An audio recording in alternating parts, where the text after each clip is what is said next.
You're tuned in to Rebooting Liberty.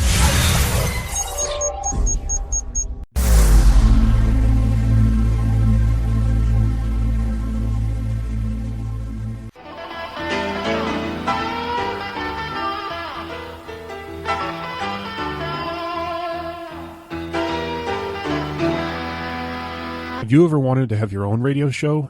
Rebooting Liberty Radio Network currently has openings for live programs. For a very small fee, we will create a show intro, bumper music, and provide technical production for your hour-long show.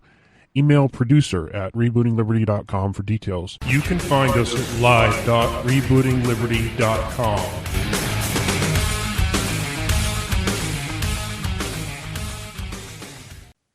You're listening to War. We are America Radio, a place where conservatives, libertarians, and Tea Party Americans come together to get the real deal news. No filter, and a lot of patriotic spirit. We are America Radio. You are listening live to the Vito and Vito Show. Disrespectful to the executive branch. I would remind you that extremism in the defense of liberty is no vice. Don't sign the damn deal, and the president will... Therefore, I do not believe that a majority can vote a man's life or property or freedom away from him. And we're live here on the Vito and Vito Show. I'm Vito. And I'm Vito. And we want to welcome everyone to listening here tonight to the Vito and Vito Show. Check out the website, www.vitoandvito.com, and give us a follow. Facebook, Twitter, and Instagram at Vito and Vito Show. Mm-hmm. Vito, we got a live studio audience here in the house tonight. That's right. My mom's down here watching. This is fantastic. We're broadcasting live in the basement of the Empire State Building because we cannot afford the first nor the other 99 floors that are in the Empire State Building. But, man, we got a show for you. Paris Attacks. We got a guest calling in. He's probably a liberal, so we're going to try to have a little fun here. But before we go any further, I want everyone to know just what they're listening to right now here on the Vito and Vito Show. We're bringing you the perspectives of two college-age millennial conservative libertarians out of liberal hellhole, Brooklyn, New York, who are committed to defending the principles of freedom, free markets, and conservatism. Freedom, conservatism. Yada, yada. We hold no punches here at the show. Vito, let me finish saying what's on the teleprompter before you cut me off. Oh, listen, Barack, let's slow it down, would you? Listen, let me be clear. This is not the show for political correctness. We are not politically correct tonight. Man, we're going to rip apart Islam. We're going to rip apart the ISIS attacks. We're going to go into a little philosophy. We're even going to go into a little political pragmatism. But man, is it going to be a hell of a show tonight because you're listening to the best in conservative talk, self-identified. No one ever told us that. I tell you that, Vito. But that's enough for me. All right, let's get started. This is going to be a great show, ladies and gentlemen. But unfortunately, before we go any further, I want to first reflect and get on a real serious note. The attacks in Paris is something that I think we all need to recognize. And just before we go into critiquing the current strategies and the issues that we see in the world today, I want to first start off by saying that the Vito and Vito Show does send out their condolences to the families involved at the Paris attacks at the hands of ISIS. So you're in our thoughts, in our prayers, and we want to first start the show off with that. Man, I mean, Vito, you've seen what's going on in the news. You see what ISIS is capable of, and now you see what they've done in Paris. Plus, the videos coming out now that they want to attack Times Square. Remember, we are from New York, Brooklyn, New York, so this is right in our backyard. I mean, it's some crazy stuff that's going on out there. I mean, these people are animals. They're disgusting. It's an absolute shame what happened in Paris. But this, people have to learn and see what happens and take from what's happening in France and try to protect the United States and do what we have to do here. And we'll get more in details into that, including the crisis with the controversy with the Syrian refugees. Right. So we'll get more into that later in the show. Yeah, I mean, us here on the show, I mean, I'll speak for myself, but Vito could jump in if he agrees with me or disagrees, but I am on the side of not allowing any Syrian refugees into this country in light of the attacks and in light of the ISIS situation in the Middle East. Would you agree? Or? Well, like most things, I do agree with you. Great. But we'll... Even on the same name. But, I mean, it's something to think about. We're going to get into it a little later on in the program. But, man, what we see going on here in the world is that we see terror, and we see this terrorism coming out of one holy book in particular, or so they call it a holy book, and it is the Quran, and it is Islam and the ideology of Islam. And I want to get our guest coming on. He's a journalist. His name is Brian Vines. He works here in Brooklyn on Brooklyn. BK Live is the show that he invited us on. Yeah. Here on TV in Brooklyn, Brooklyn Independent Media. So he's a journalist, and we'll get his thoughts and views on Islam and ISIS coming up in a few minutes. Because what you've noticed is that the President of the United States will not call out radical Islam. He will not say this is Islamic extremism. He will not call out the root ideology of why these terror attacks are taking place. And it's because he wants to play the political correct game. He doesn't want to upset or fray the waters with those that he thinks are going to attack him because he says a different point of view, which is what you've noticed is the prime motive of radical Muslims out there. When you hold a different view, draw a picture of Muhammad or step out of line, apparently that's cause for death in their eyes. And no Democrat would call them out either, including on the Democrat debate. Even though Hillary was calling for ground troops, she still won't call out and call them radical Islam. You won't call them Islamic. Hey, I mean, you saw the Democratic debate, right? Of course. Saturday night. What else am I doing on a Saturday night? That's right. Keep the women at home. Listen, Saturday night you had the Democratic debate, the second Democratic debate. You had Martin O'Malley, Bernie Sanders, and Hillary Clinton up on that stage, and all of them, when asked the question, are we at war with radical Islam, said no. How could that possibly be? Vito, what does the first word in ISIS stand for? The first letter in ISIS, excuse me. Islamic. Islamic. But it's not Islamic, Vito. It's not Islamic. The president won't call it Islamic, but neither will the rest of the world leaders, which is why I gotta ask this question. I just got to. Why is it that the president won't call out Islam for what it is? It's got a dangerous, evil streak in it, and it's not because I'm trying to be a bigot or a racist. Certainly, first of all, Islam's not a race, so get off the table. But this isn't a more serious question. When you look at Islam, the ideology, and I'm not the only one to say this, Christopher Hitchens, who just recently passed, was a socialist atheist, one of the militant atheists with Richard Dawkins and Sam Harris, and all of these guys would call out Islam. Bill Maher is another example of a liberal. I don't agree with him on anything, but here's a guy coming out, calling out Islam and saying it's a dangerous religion. But you got schmucks like Ben Affleck and President Obama who won't call this thing out. Even Bill Maher did. Yes, thank you for repeating everything I just said with that one sentence. Thank you for summarizing. I just said that. I'm summarizing. Our listeners are not stupid. They can stay with us. But I mean, Vito, why? I mean, and this is the scariest part here, is that when you look at President Obama, because now he's the leader of the free world, the man's got a responsibility to lead the world and to lead freedom, and he will not call out radical Islam. And you know why he won't call it out? Why not, Vito? Two reasons why. One, he's afraid of angering the radical Muslim base, because if he does, those who are actively blowing themselves up, and those who support those people that do that. So, okay, hold on, because they're not angry at the United States already? Does that make any sense? What do you mean? For Obama to not try to anger these people? Because are they not upset that they're happy and they're peaceful?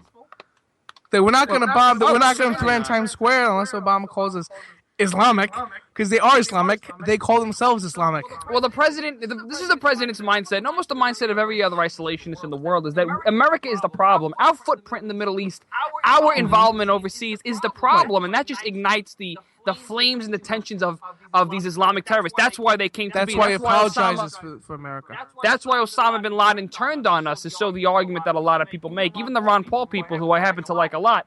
But when you look at the issue on the whole context here, Islam has been at war with the Renaissance, with the Enlightenment ideas such as liberty and freedom and self-interest and self-ownership and property rights and individualism since the beginning of its inception, since the 7th century on. All we've seen out of Islam, if you think about it, there has been some bright lights in the Arab lands in terms of mathematics and algebra and things like that. But when you look at the general context, when you look at the overview point, you're seeing a religion dominated by tyrants and clerics who are pent up on zealotry to do nothing but destroy the Western values. Those Western values being liberty and freedom and democracy and things like that, all for the sake of praising and giving thanks to a sick, tyrannical being named Allah. And I think that's something that we have to address before we go any further. You have to call a spade a spade. No one wants to say it, and the only handful of people that are saying it are on the main stage is Donald Trump and Ted Cruz, and I really can't think of anybody else, or maybe all the Republican candidates with the exception of a few.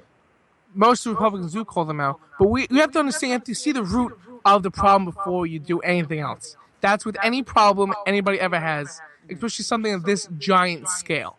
And what about the moderate Muslims? Ha! Where are they? Where are these so-called moderate majority Muslims? I'm waiting for them. Like we saw in France during a soccer game.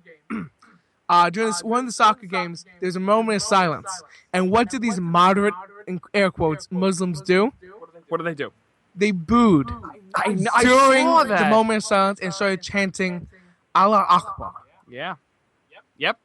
It was in Turkey, by the way, which is a moderate, self-described moderate Muslim country. 99.8% of the population are Muslims, but they're moderate, they say.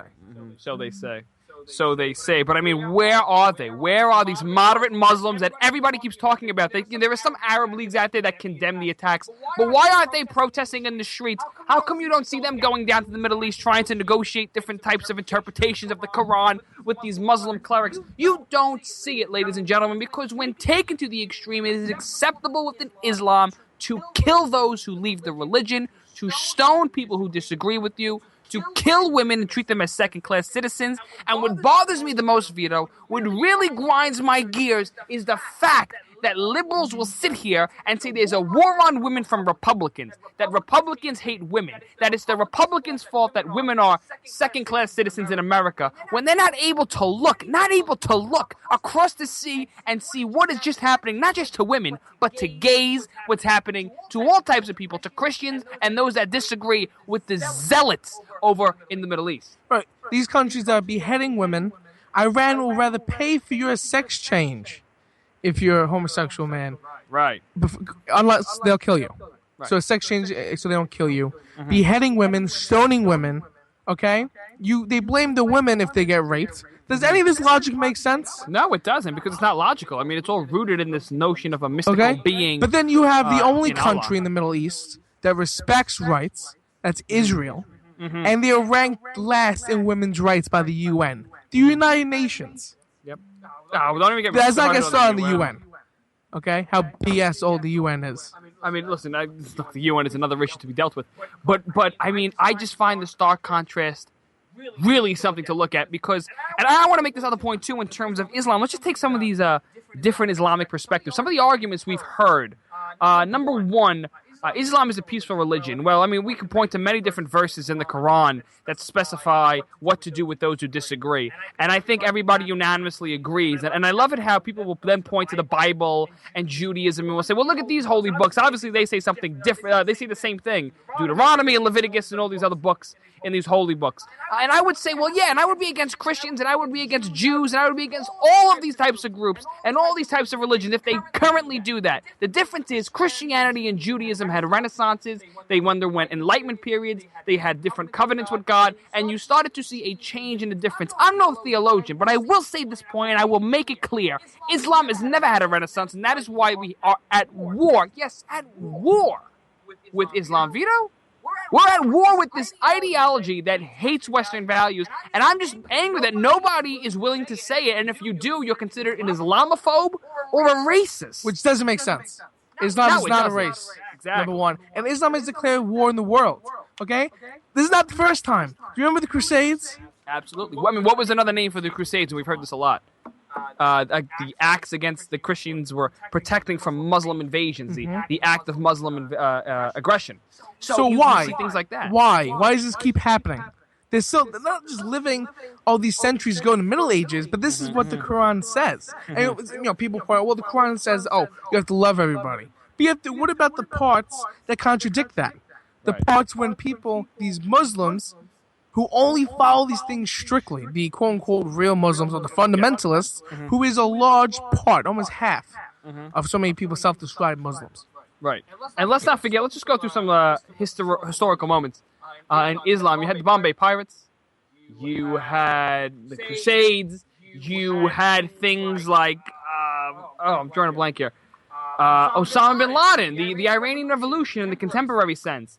You had radical extremism in Islam going back to Thomas Jefferson. So these issues are permeating in American culture and especially world culture, and nobody seems to want to talk about this on the grand stage without fear of being called a racist or an Islamophobe. And really, Vito, what baffles me is that nobody wants or has the balls to stand up against the fact that, yes, we are at war with Islam. Nobody wants to say anything about that, and we tend to sugarcoat the issue, and we tend to say, oh, but not all Muslims are like that. You think all Muslims are racist, and in reality, they're not. Not all Muslims are racist. I agree with that. Not all Muslims want to go ahead and kill us or something like that. But when taken to its extreme, or when taken to its literal interpretation, yeah, Islam wants to see these things happen, and they allow for it as well. That's my problem, Vito, with Islam, and I'm telling you right now, I'm not afraid to say it. I know we've gotten into a lot of fights on our college campuses over stuff like that, and that's just something we got to talk about. That is something we got to talk about. I mean, we tend to get in trouble here from our college campuses for speaking out against this issue. For saying that Islam is not a good ideology. It holds dangerous ideas. And nobody on the college campuses, because I've said this many times at Brooklyn College, nobody wants to have an educational discussion. Nobody wants to actually bring up points and have a debate. They just say I'm racist, I hate all Muslims, I hate this, I'm terrible, blah, blah, blah, blah, blah. But nobody wants to actually hold a conversation. Okay? Because I will happily talk to somebody about Islam. Okay? Anybody at the school. But how many times do you get blasted? Even the last article you wrote, that's on Vito and Vito. Hey, we're going to get to that in just a second, but we do have a guest calling in. He is from Brooklyn. Brooklyn Live? BK Live. BK Live. Brian Vines, he's a journalist, and I want to welcome him here to the Vito and Vito show. Welcome to the show, Brian. The late Brian Vines. Hello. What's up, Brian? Look, it's great to have you on here. You're jumping in on our discussion over Islam and if it's an evil religion or not. We've seen the president not call the acts by radical Islamic terrorists. We here on the show tend to call them out because of that, and you're a journalist and stuff like that. So give us your honest, objective perspective on this. Why is it that the president won't call out radical Islam for what it is? I've seen just in the last 12 hours, I've seen so many videos on YouTube of so many people stepping in it on something that seems to be so easy to answer.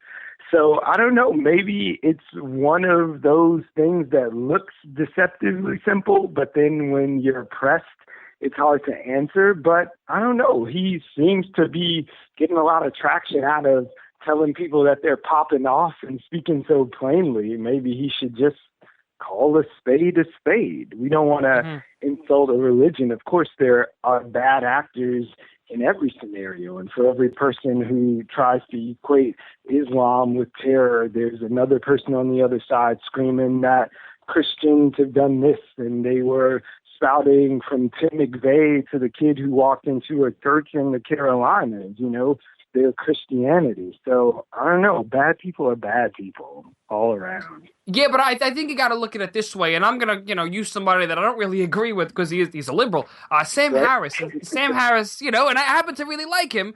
He's one of the militant atheists, and he said, he was on Bill Maher, and he was going up against Ben Affleck. I think we all remember this, right? When Bill Maher and Ben Affleck got into that big fight. Well, he was right next to Bill Maher and said, ideas have consequences, and if you take not the interpretation of how people interpret it, but you just look at the ideas of Islam, and you've noticed that, well, why is it that we're not seeing... These are some pretty radical ideas. It's a justified interpretation of Osama bin Laden under Islam. And this is the argument he was making. He said how people interpret it is another thing, but Islam gives credible... the okay or the credibility to terrorists to carry out these attacks. And I think you can't really make that claim with Christianity when the same figure in Jesus Christ, if you will, is preaching love. I don't know. Whenever people get into these texts, and, there are people much smarter than I am whose job it is or whose chosen vocation is to become real religious scholars. And when people start bringing out specific passages of the Quran or the Bible to cite things that they believe in, I can just think of the contradictory things that are there. And it seems most often people use these things not to embrace or promote love or understanding or acceptance, but as a weapon against other people. So I'm definitely not qualified enough in the Quran or the religion to speak to that, but just instinctually, and looking at the numbers, and I'm sure this is a figure that you've seen about the number of Muslim people in New York City or America or the world, and if they were out to get us, then we'd be got already, because the numbers are there. Well, I know you definitely have an opinion on the Syrian refugee crisis. So many people are saying we should let them in, we should vet them, we should completely not let anybody come into the country. What do you think we should do with the Syrian refugees? Well, I am married to a person who was a refugee, who was escaping Bosnia and that entire region. And it was something that is impactful to this day and changed the whole course of that family, certainly, and the country. But I have to come down on the sides of the folks who say we should always vet people who are coming into the country, but we shouldn't exclude Syrians when there's so many obvious holes in lots of immigration. If a white guy has some ideology and jumps on a plane and he just happens to be from Sweden, and he's going to be held to a lesser standard just because we have these perceptions of people from over there, like everyone should be subjected to this scrutiny. Like times are changing. Well, I wouldn't fight you on that. Yeah, of course, everyone should be subjected to the same level of scrutiny, absolutely. But I think you got to look at the situation and a more pragmatic view, where you see that Syria right now is undergoing a terrible crisis, and we already caught, or it has been reported that 5 Syrian refugees have been caught by the United States border and they were using fake passports to get into the United States. So you have evidence like that sort of coming out, and God knows what else is lurking in the 100,000, 20,000, 50,000 group of refugees that are going different places all over the world. So I just got to ask you this, and this is from a journalistic perspective. How do you deal with this in a fair way? Because this is such a hot and contentious issue. When you're reporting this issue, how do you objectively frame? Because you were a great interviewer, and you are very objective, which is just so rare to find these days. Unlike us, I mean, we're fools. That's why I like you. I respect people with a perspective. but you give an objective view that is not going to give a certain side the okay, and your personal beliefs are put aside. So how do you objectively deal with an issue like this that is so emotional, but at the same time so contentious? Well, I think that you acknowledge the fact that it is emotional and that we are led by emotion, and we have certain knee-jerk reactions, and we hope that our better angels intercede when we go a little too far. Like, I think the idea of these proposed religious tests may be a bridge too far, but when you hear other people talk about women and children and being denied entry into the country, that certainly pulls at the heartstrings. So it is not something that is easily answered, but that's why I generally ask the questions of people with opinions. But it really is something that I hope we would approach with the modicum of compassion that America is meant to have. But at the same time, if you're having a picnic, you don't invite the ants. And we know that there's a huge target right on the place where we live, and we want to guard against it as much as we can. But to echo de Blasio, it's like it becomes so un-American to say that we're closing these borders or we're going to shun these people. That's not the America that I think most of us... I don't know, Ron. I gotta disagree, because when you're looking at this issue in terms of a national security perspective, you gotta take into account that these people can be used in dangerous ways. These people can be used as pawns, and that's the worst part. Yeah. But here's another issue too. Why does the United States or the rest of Europe have to take in these refugees when there are other nations, and it's been reported that Jordan, for example, was willing to take them in. Now they're not willing to take them in, but they were relatively safe over there, and they're relatively safe in other Muslim countries. So why is it that we are the ones that have to accept these people under these contentious issues? And I to that point, I don't understand, because ISIS can use that as a vehicle, and I think the United States Congress, they have the authority to stop immigration, and that's up to them. This is the finger in the dike question, though. It's like, why are we talking about juggling refugees around when it would be a good use of the world's resources, if this is indeed the world's problem, to go over there and make it safe for them to stay home? It's not something that these people just woke up one day and said, oh, it's time to move. Like, Assad is a bad guy. Like, we can go over there and focus on making a region safe for these people who would rather not be displaced than washing up on the shores of Greece. You know, it's a big picture answer, and we're getting so bogged down in the minutia that this guy is really driving the people away from his own country. Yeah, well, you know what? It's things like that I think we all could agree on, is that you got to make the place over there somehow stable and coherent, because it's been such a disaster. And you're right, the Syrian refugees they didn't just pop up out of nowhere. It's a result of Islamic extremism. It's a result of tyrannical and dictatorships over in the Middle East, and you got to do something about that issue. Brian, we got to wrap up our interview, but where can we follow you on social media and catch the show, BK Live? Tell us more about it as we wrap up our interview. BK Live, as you well know from being two phenomenal guests and a phoner that you saved my life on one time. But BK Live is on Brick TV Monday through Thursday live at noon until 1 p.m. We're on your cable dial, or you can find us on the interwebs at Brick TV, brickartsmedia.org. And I'm just on the Twitter at bvines78. So I'm welcoming the discussion. I love to get into the dialogue, and thank you guys for having me on. This was fun. Hey, Brian, thanks so much. We'd love to have you back on. Thanks for coming on. Thank you. And that was Brian Vines of BK Live, journalist. And I got to say, he was pretty good. He's got some interesting perspective, but I had to disagree with him on Syrian refugees when he says that, he's echoing Mayor de Blasio sentiments, and I can't stand Mayor de Blasio. Not at all. But when you look at this issue with that big perspective, the president said, and I got to quote Daniel P. Cola, he's in the chat at www.vitoandvito.com, the man to superstar, because just brought up a great point. Obama said ISIS is contained. Doesn't that mean the refugees can go back?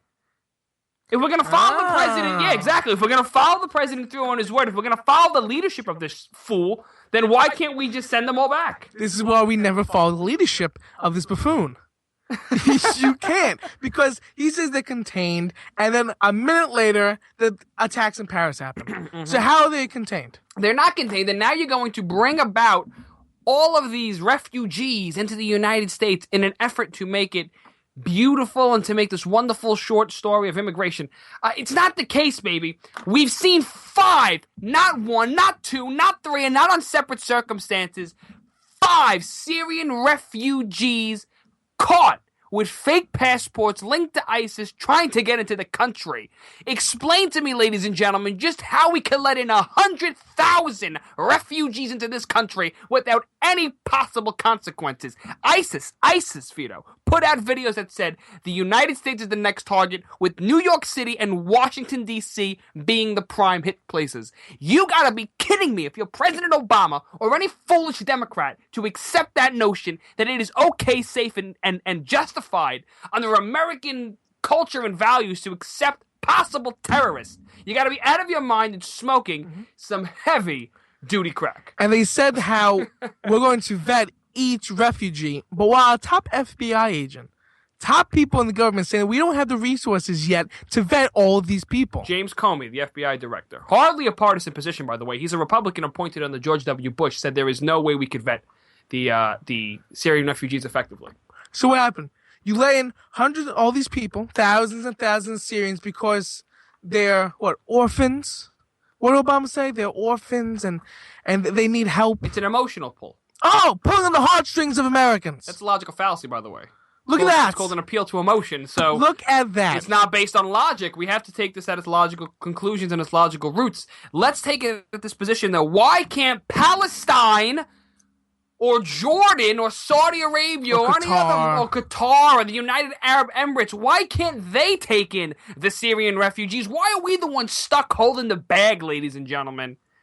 Let's also keep in mind that these people are going to come here. They're not going to find jobs right off the bat. So that means they're going on welfare programs. They're going to live in government housing, and you're all going to be paying for it. So before we go any further in terms of who's responsible for who, as an individualist, I see no need, no obligation to help any Syrian refugee. At the same time, we should help refugees around the world, but right now we cannot accept 100,000 Syrian refugees. You got to be crazy to think we can without seeing any of the possible terror perspectives going on. You have to use logic and reason, especially with national security issues. Okay? You can't be pulling the heartstrings of Americans and say, oh, but this is what America's about, the American dream. The immigrants that came that formed America hundreds of years ago were not terrorists. okay? We're not possible terrorists. I'm not saying all of them are, okay? But it only takes one. They have to be right one time. We have to be right all the time. Right. Okay? And they threaten Times Square, Washington, D.C., and they're not even here yet. The refugees aren't even here. And they plan on sneaking the ISIS members in with the refugees. They're not stupid. They see what's happening. Obama goes on international television and tells the world what's happening.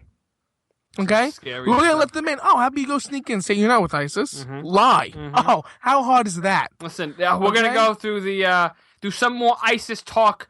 We're going to criticize Islam just a little bit more. I want to get into some of the opposite arguments that have been thrown against us. And we got Forget About It Moments of the Week, plus Twitter fan right here on the Vito and Vito Show. Don't go anywhere. We'll be back right after this.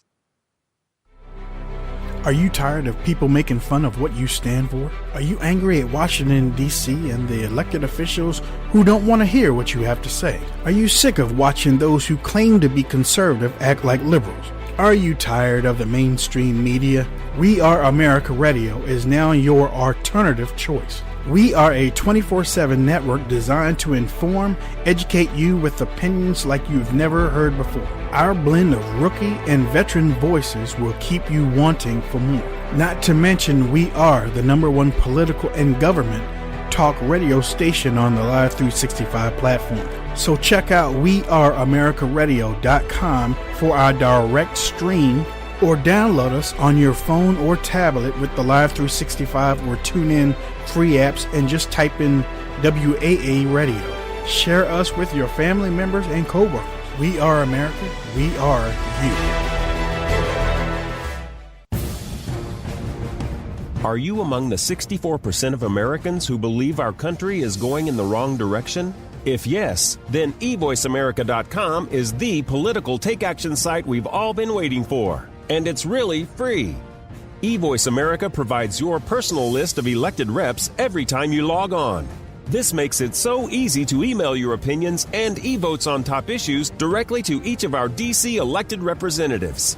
eVoice then publishes our e-vote majority percentages on top issues to each member of Congress and the media. Now, for the first time in history, we can know what millions of American citizens are telling Congress. No more gridlock. Join the new American majority using eVoiceAmerica.com, putting Americans in control of Congress. Visit eVoiceAmerica.com today. It's free and easy to use. That's eVoiceAmerica.com. Fighting the Common Core standards? Need a powerful tool to help inform others on this harmful education initiative? You're covered with Common Ground on Common Core, the collection of essays by 20 top education experts and activists. Reviewers call it the best single resource on the topic. You can share it with literally anyone. Order your print or digital copy of Common Ground on Common Core today. Just visit resoundingbooks.org. That's resoundingbooks.org. And get $2 off when you tell them Vito and Vito sent you. Paid for by Resounding Books Pack. I don't care who our candidate is, and I haven't since the beginning of this.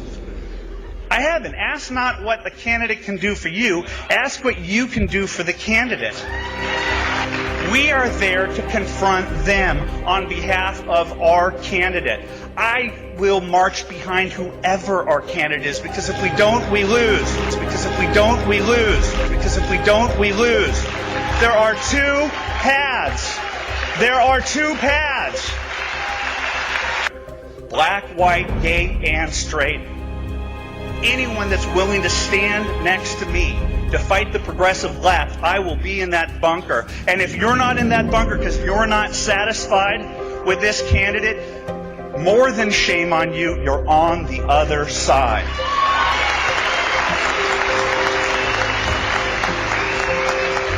Thank you. Thank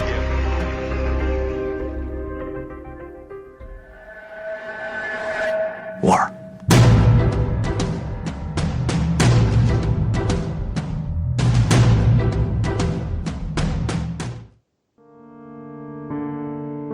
There's a movement in healthcare today. It's a movement of people that's ready to stand up and take charge of their own healthcare. You know, it's people like you and me who are tired of paying too much for healthcare and getting too little. People who are standing up for their values and letting their conscience make decisions based on timeless principles. It's a movement that is sweeping the nation, and you need to be a part of it. Liberty Health Share is leading the movement of people who are looking for a brand new alternative to traditional healthcare insurance. Liberty Health Share is a healthcare sharing organization of people who are sharing the cost of healthcare in an easy and efficient way. Choose your own doctor, your own hospital, and live out your values in healthcare. Join the movement today. Together, we're changing healthcare for good. Go to www.joinlhs.com or call 1-800-722-8041. Other high-powered weapons that military people use to kill in close combat? I don't think so. So I come from a different place than you do. I respect your views. I ask you to respect my views. Mr. Chairman, nobody doubts her sincerity or her passion. And yet at the same time, I would note that she chose not to answer the question that I asked, which is, in her judgment, would it be consistent with the Constitution for Congress to specify which books are permitted and which books are not, and to use the specific The answer number? is obvious. No. You are listening to War. We are America Ready. And we're back here on the Vito and Vito Show. Check out the website, www.vitoandvito.com. Social media, that's Twitter, Instagram, and Facebook, all at Vito and Vito Show. Vito. To recap what was happening last half hour. We're going about how Islam is the root of all evil. I didn't say that. No. But I certainly said it has a big, it has evil tendencies, and I would say it's an evil religion. Yeah, I would say that. Yes, that's what we're talking about, and how about ISIS, the Paris attacks, and the Syrian refugees. Now, Vito. Okay. The House passed a bill today to stop refugees coming in from Syria and Iraq until key national security agencies certify them. That passed 289 to 137, with 47 Democrats joining the Republicans in the House. Ah, look at this. There's your bipartisanship. There's your get things done in Congress motto. That it can override Obama's veto, because assuming he'll veto, because that's what he does. He just vetoes everything that comes to his desk. Isn't it funny that the veto's rejection, the president's rejection power, his name's Vito, and you're listening to the Vito and Vito Show? Isn't that pretty cool? It's very cool. It's pretty embarrassing and sort of demoralizing, but I'll take it, Vito. Great. I'll take it. The only problem with this bill, Vito, is that Harry Reid is vowed to block it. You know, I hate him. With his one eye. I hate Dr. No. I hate him. I hate this man so much. Why would he block something like this? Because, ladies and gentlemen, I got news for you. I'm going to say it, Vito. Uh-oh. Harry Reid, President Obama, and the rest of the people supporting the Syrian refugees are either too stupid or hate America. That's right. Uh-oh. That's right. I'm saying it. They hate America. They're stupid because they hate America, but they hate America. There was a poll I saw on Twitter. Who hates America more, Vladimir Putin or Obama? And 95% voted for Obama. So that just shows the confidence Americans have in our supreme leader. Yeah. Chancellor. If we had voted no confidence like United Kingdom, Obama would be long gone. Yeah, tell me about it. Actually, most people will be long gone. With this kind of Congress, everything will run. But take it down to this conclusion. I mean, look, if you're the president of the United States, you got one job: protect Americans. All right. If you're in the government, your job is to protect Americans. That's the function of a government. I think we've said this on the show time and time again. The idea of government is to protect life, liberty, and property rights. And now you got a government that is pushing forward an agenda that is probably going to endanger the lives of millions of Americans. So now, what is our great Congress trying to do to fix this, aside from the House bill? Rand Paul is blocking a spending bill for the transportation and housing because he wants his amendment to be voted on that stops Syrian refugees from entering the country. Oh, thank so God. before you vote, you vote on anything on the spending bill, this amendment has to be voted on. So that's what he's trying to push in the Senate. And Ted Cruz, his bill was blocked. That would stop. He's been trying multiple times. A bill that would make you lose your citizenship if you flee the country and join ISIS, which I 100,000% support. Oh, sure. Okay? And also his bill to ban all refugees, not just from Syria, but Iraq, Qatar, all these countries that have any terrorist organization, connection, anything like that in the Middle East, to ban all the refugees coming from there. But it got blocked. You know, I got to say this, though, and I really got to bring this point up. When you're looking at Islam and you're looking at the reasons for these refugees, that guy Brian really hits on. Mm-hmm. He really hits it hard. Because what he's saying is this. He's saying that if you think about it, these refugees aren't a result of randomness. It's because you have tyrannical dictators in the Middle East that have to suppress Islamic insurrections and caliphates. I'm not defending dictatorships. They're immoral. So is Islam. But I'm just trying to get the point across here. You see so much instability in this region that if these moderate Muslims who are so pent up on the ideas of liberty, as we hear our president say, actually go to the Middle East and meet with the clerics and all these imams and whatever the hell you want to call these people, maybe we'll see some change. But we're not going to see it. We're not going to see it from a president who's not willing to call out radical Islam for what it is. You want to defeat radical Islam? You're not going to defeat it with bombs, ladies and gentlemen, because it's just going to like cockroaches. It's just going to keep coming back. So how do you defeat Islamic terrorism? Very simple. You got to start in the classroom. You got to start with the scholars. You got to start changing and reforming ideas. You have to defeat the idea. You got to defeat the idea. You got to start calling out Islam for what it is. You got to start calling out radical Islamic terrorism. That's what you have to do. You got to start getting people in the New York Times, all the way down to Breitbart, calling out Islam for what it is. And when you do that, you put pressure on the Islamic community to either reform their views or expose them as being radicals. And if you can get the moderate Muslims, because I'm sure they're out there, to rise up in droves and actually call out radical Islamic terrorists and those who support those ideas, Vito, you're going to finally start to see a change in this region.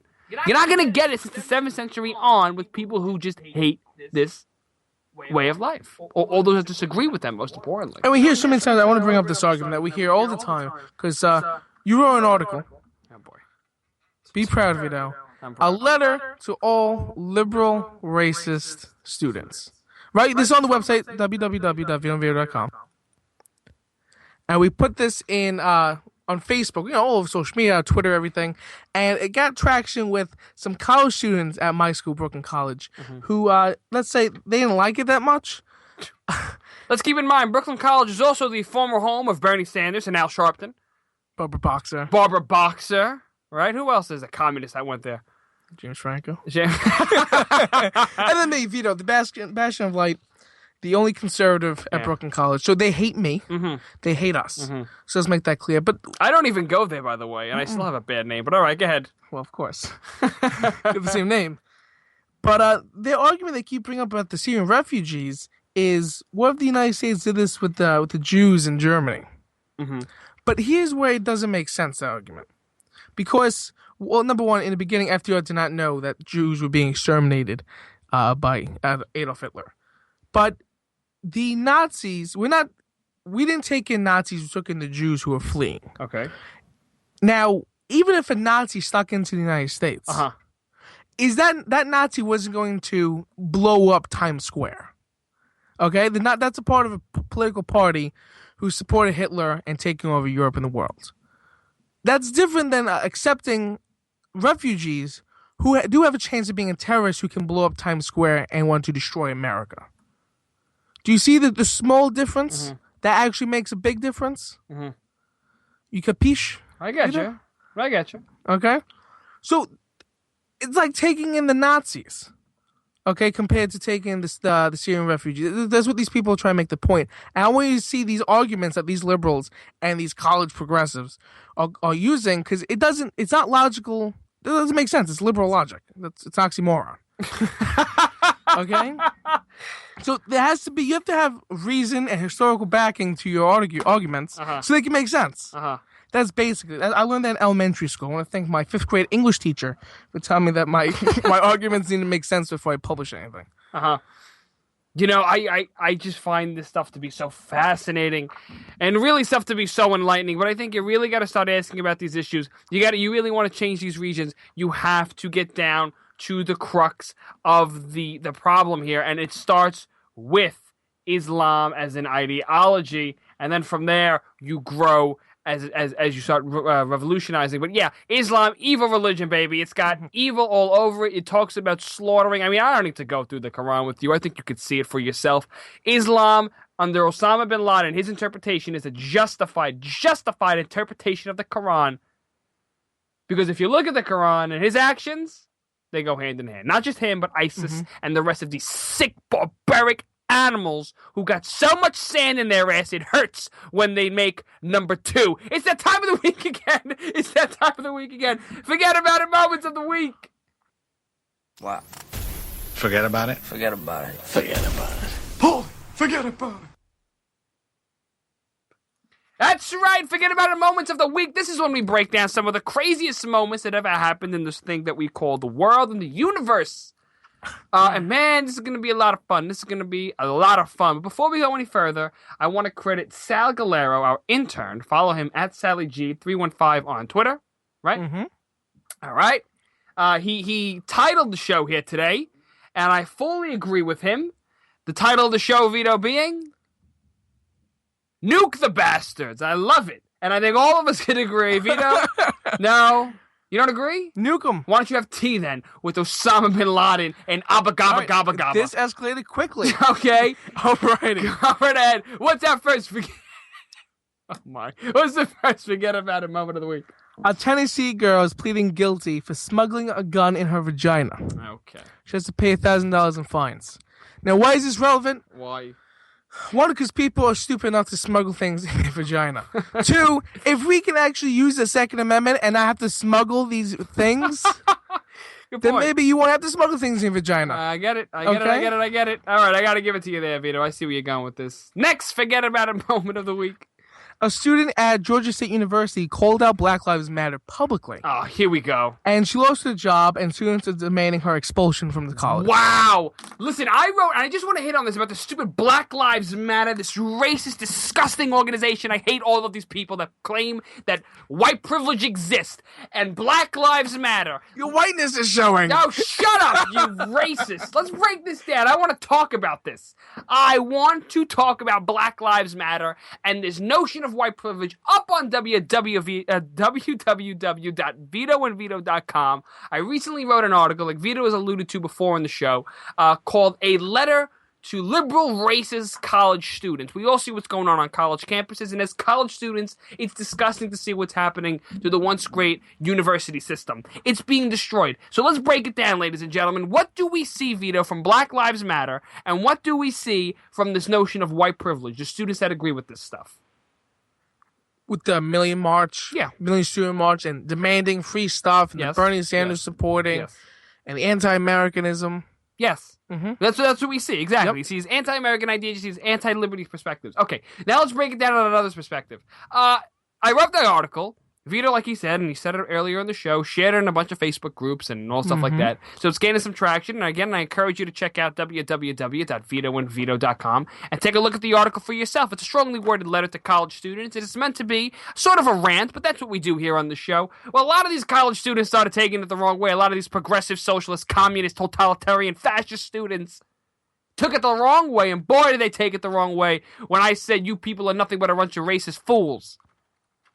Your privilege is showing. You don't know what it's like to be black. And now this poor girl is getting fired from where? The University of Tennessee? Georgia State. Georgia. The University of Georgia State. She's getting fired because she spoke out. She spoke out against this movement. She said it's a waste of time. And now people are demanding her resignation. Disgusting. And she lost her job. She lost her job. She lost her pay over what she speaks about. That's wrong, man. That is absolutely wrong. She wasn't infringing on the rights of other people, nor was she destroying the rights of the business that she works for. All because she had an opinion. She has an opinion, but you know what? She was victimized for it. You know what she's like to me? I would compare this woman. I don't know her name. I don't know where she's from. Georgia State. Whatever. I don't know any of this stuff. I don't know her age or any of that stuff. But to me, she's like Galileo.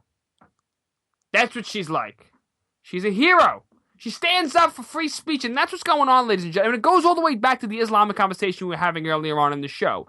The whole idea of this political correct culture is not to have you say things that might offend other people. And we have misinterpreted the First Amendment to mean, no longer is it, Vito, that you can say what you want, when you want, how you want it, so long as nobody's getting hurt. Now it means you can't say anything if it happens to offend somebody sitting in the back of the auditorium on the seat that has a limp. I don't get where people get these misinterpretations from. Pretty specific. Yeah. Okay? Yeah. Unbelievable. Forget about it. Forget about it. But It's a shame. It is a shame, but it's stuff like this that really bothers me and it grinds my gears because when you're looking at it, this country was built on the idea of free speech. I thought the revolution was started by the printing press, the ideas of John Locke, the writings of Thomas Jefferson and James Madison, and all the founders out there. It was all started by freedom of speech, and it's being ripped apart. We're not allowed to talk about Islamic terrorism. We're not allowed to call out Islam as a bunch of evil ideas. We're not allowed to talk about the tyranny going on college campuses. We're not allowed to talk about white privilege and how stupid it is. We're not allowed to talk about the racist organization known as Black Lives Matter for fear of being victimized. And now, according to this woman, at the university... Georgia State University. Whatever. She got fired for speaking out against Black Lives Matter. I hope nothing but the best for her, and I hope she stands up to these totalitarian Nazis out there. What's our last forget about it moment of the week? We actually have two more. Okay. Okay, because I had to throw this extra one in. Well, right. This was the original. Mm-hmm. According to Telegraph in the United Kingdom, 26% of British men claim to have quote-unquote man periods. No wonder that spotting under your chair was something that And 58% of women believe them. What? 58% believe them? Of women believe them. That's ridiculous. Okay. Maybe we've gone to a point lately where stupidity has become the new normal. You hear that a lot in economics, the new normal, only 2% GDP growth, 1% GDP growth. 4%. No, well you're not getting that. That's the new normal. 1.5. That's the new normal. You better deal with it. This is the new normal. The Great Depression. You better deal with it. This is stupidity upon the highest degree. 58% of women in England believe that men get periods. Unbelievable. Unbelievable. You believe that? Well, when you don't want to go out with a chick on a Saturday night, Vito, you could tell her, look, I'm on my period. There's really nothing I can do. Great. I want to do the show next week, Vito. What happens if you miss one? What's our last forget about it moment of the week? Bill de Blasio, the socialist leading our great city. Yeah, comrade, banned hoverboards in New York City. Not the hoverboards. Now, you know what a hoverboard is? Sure. Okay, look it up online. Google it. As I go to Google this thing called a hoverboard. It's like those skateboards, but it hovers, and you kind of float around. It's called a Segway. It's called a Segway. In New York City calls them a hoverboard. But yeah, like you said, you press on a button or something and it takes you around somewhere. Like a magic carpet. Okay. But these are apparently automobiles. So they're banned. Unbelievable. Okay? Yep. Unbelievable. Next to skateboards. How about the scooter? You want to ban that? Yeah, I find this to be, again, going back to this notion of the totalitarian world we live in with these people. This is what we're living in, ladies and gentlemen. We're living in a totalitarian system, a state right now, especially in New York. Comrade Bill de Blasio, who apparently thinks he's speaking on behalf of all the Syrian refugees and how great he is as a person. He wants to give them IDs, too. Yeah, he wants to give them IDs and driver's license like they want to do in New Jersey. He's calling out people for being heartless, blah, blah, blah. Keep in mind, Mayor de Blasio is the same anti-cop mayor who cannot stand people with different opinions. This is the guy that has destroyed the city of New York to the point of no return, in my opinion. This is what we're sitting in nowadays, ladies and gentlemen. You got a disaster on your hands, and now you have the ultimate totalitarian regime where hoverboards, technological innovation is being destroyed because the government, this local New York City government, cannot regulate a Segway, a hoverboard. Look them up online, if you will. But there's a little cool new type skateboard thing. Unbelievable. Because it's considered an automobile. Right. How disgusting. Banning hoverboards, soda. You know who plays with stuff like that? Children. I want to see what the NYPD is going to do. Hopefully the NYPD, because I do trust them a lot, there's going to be a smart group of cops, and they're going to say, look, we're not going to bust kids for riding a little scooter. I mean, that's absurd. You thought busting kids for a little pot was bad. Yeah, really? A hoverboard. Really? A hoverboard. What about the wheelies? Remember the kids with the Skechers with the little wheel in the back? Yeah. Is that an automobile? Because you're going to go flying? Give me a break. We can go on and on about New York City, especially what really grinds my gears, Vito, is the new speed limit. That's okay? Right. They've recently lowered the speed limit here in New York City. From 30 down to 25 miles per hour. You know why? Why? Because apparently it saves more lives. Okay. But you know what else saves a lot of lives? What? If you make it 15 miles per hour. Mm-hmm. Oh, 5. 10. 5. You know, ban cars. They kill. That's right. They kill and hurt my feelings. Ban guns, ban cars, ban knives, ban baseball bats. Everyone gets a bubble. You're all paid for by the taxpayer, and we're all going to live in a big bubble, ladies and gentlemen. Did you know that an average of 3 Americans die each year by bendy straws? Should we ban that too? I think people are just stupid. Okay? You can die anyway. Okay? Yep. It's a frightening situation, Vito. It's all over. It's all over. We are in so much trouble here, but I gotta say, it's that time to wrap up our show. But before we go, we do have a Twitter fan. That's right, Twitter fan of the week. Who's that Twitter fan? At MariaX333. Now let me spell it for you folks. MAARIAAX333. Is it XXX or X times 3? No. It's AA. Not XX. Vito. It's MAARIAAX333. Okay, so who is this? Like a little girl that I don't know. listens to our show? I don't know. It's like a Justin Bieber fan or something?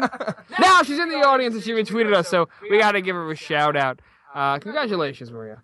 You're welcome. She bought it. She bought it. She paid a hefty price for this, ladies and gentlemen. This is about to wrap up the show here on the Vito and Vito Show. Check out the website, www.vitoandvito.com. Go ahead and check out us on Facebook, Instagram, and Twitter at Vito and Vito Show. And, like we said, check out the website, www.vitoandvito.com. Take a look at the new article up about my letter to college students, liberal, racist college students, and Black Lives Matter. I hate you all. Check out the website, vitoandvito.com. Unbelievable. Coming up next here on the Vito and Vito Show, coming up next on WAARadio, the Wayne Dupree program. It's going to be a great program, ladies and gentlemen. We want you to stick around and hear what the News Ninja has to say. But we are signing off here on the Vito and Vito Show. We will see you next time because we love you. In Brooklyn, it's nothing but the truth.